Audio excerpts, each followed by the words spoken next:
Hello dear friends. तो आज फिर एक कहानी लेकर आए हैं अकबर बीरबल की, और कहानी का नाम है कुएं का पानी। तो कहानी शुरू होती है। एक किसान बहुत परेशान था। उसने अपने खेतों को सींचने के लिए पानी की ज़रूरत थी, इसलिए वह कई दिनों से अपनी ज़मीन के आसपास किसी कुएं की तलाश कर रहा था। इसी तलाश में वह घूम ही रहा था कि अचानक से उसे एक कुआं दिखाई देता है। यह कुआं उसके खेतों से बहुत ही नज़दीक था, इसलिए किसान जो है वो बहुत खुश हुआ। उसने सोचा कि अब उसकी परेशानी जो है वो ख़त्म हो जाती है। यह सोचकर वह खुशी खुशी अपने घर चला गया। अगले दिन वह पानी लेने कुएं पर पहुंचा। जैसे ही उसने कुएं के नज़दीक रखी बाल्टी कुएं में डाली, वहाँ एक आदमी आ धमकता है। वह किसान से बोलता है, ये मेरा कुआं है, तुम इससे पानी नहीं ले सकते। अगर तुम इस कुएं से पानी लेना चाहते हो तो तुम्हें इस कुएं को खरीदना होगा। अब ये बात सुनकर किसान कुछ देर तक रुकता है और फिर मन ही मन सोचने लग जाता है कि अगर मैं इस कुएं को खरीद लूं तो मुझे कभी पानी की कमी नहीं होगी, और ना ही मुझे पानी के लिए इधर से उधर भटकना पड़ेगा। बस फिर क्या था, दोनों के बीच एक रकम तय हो गई। किसान के पास उतने पैसे तो थे नहीं, लेकिन वह यह मौका छोड़ना नहीं चाहता था। इसलिए किसान ने उस आदमी को अगले दिन वह रकम देने का वादा किया और घर की ओर चल दिया। किसान के लिए कुआं खरीदने का यह अच्छा मौका था, इसलिए वह इस काम में ज़रा भी देर नहीं करना चाहता था। घर पहुंचते ही उसने अपने करीबियों और दोस्तों से इस बारे में बात की और कुएं के लिए तय हुई रकम का इंतज़ाम करने में जुट गया।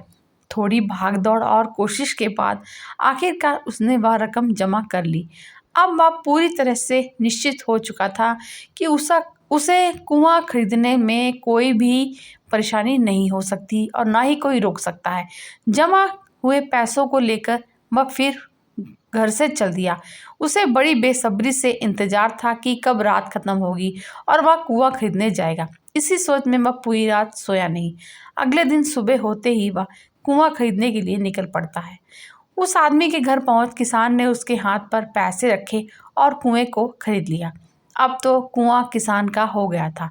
फिर उसने पानी निकालने में देर नहीं की। लेकिन जैसे ही किसान ने कुएं से पानी निकालने के लिए बाल्टी उठाई, उस आदमी ने फिर बोला, ठहरो, तुम इस कुएं से पानी नहीं निकाल सकते हो। मैंने तुम्हें कुआं बेचा है, कुएं का पानी अभी भी मेरा है। किसान मायूस हो गया और न्याय के लिए राजा के दरबार में शिकायत करने पहुंच जाता है। अब मालूम है उस राजा का नाम क्या था? उस राजा का नाम था राजा अकबर। राजा अकबर ने उस किसान की पूरी कहानी सुनी और फिर उस आदमी को दरबार में बुलाया जिसने वह कुआं बेचा था।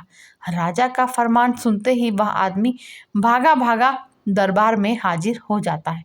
राजा ने उससे पूछा कि जब तुमने इस किसान को अपना कुआं बेच दिया तो फिर इसे पानी क्यों नहीं लेने दे रहे हो?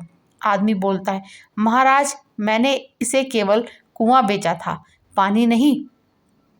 ये बात सुनकर राजा भी सोच में पड़ जाते हैं।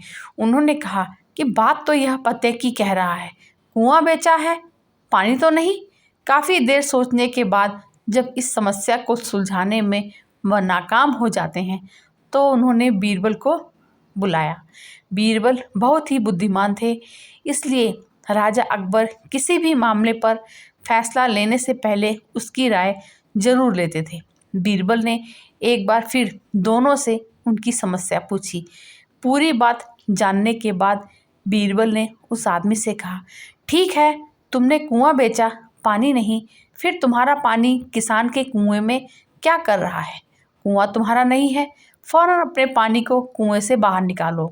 बीरबल का इतना कहते ही उस आदमी को समझ आ गया कि अब उसकी चालाकी किसी काम नहीं आने वाली।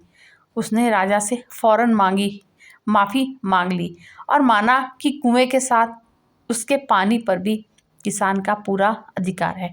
अब ये सब देखकर राजा अकबर ने बीरबल की बुद्धिमानी की तारीफ की और कुआं बेचने वाले आदमी पर धोखेबाजी के लिए जुर्माना लगाया। तो फ्रेंड्स, ये थी हमारी आज की कहानी। हमारी आज की कहानी आपको कैसी लगी कमेंट में बताइएगा। मिलते एक नई कहानी में। Thank you.